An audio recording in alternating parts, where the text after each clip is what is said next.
Hi friends, ఈరోజు hotel స్టైల్‌లో thick కన్సిస్టెన్సీతో and mild టేస్ట్‌తో sambar చేసుకుందాము. ఈ సాంబారు ఇడ్లీలోకి గానీ, పొంగల్‌లోకి గానీ చాలా బావుంటుంది. తప్పకుండా ట్రై చేయండి.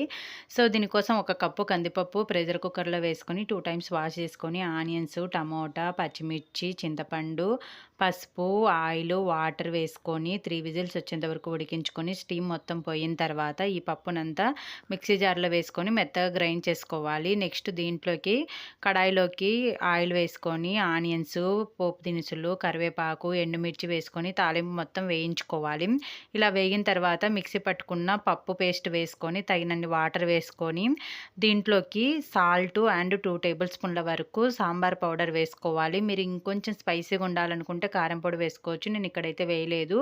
మైల్డ్ టేస్ట్‌తో చాలా బావుంటుంది. దగ్గరకొచ్చిన తర్వాత ఫైనల్‌గా కొత్తిమీర వేసుకొని సర్వ్ చేసేసుకోవడమే. వేడి వేడి సాంబార్ రెడీ అవుతుంది.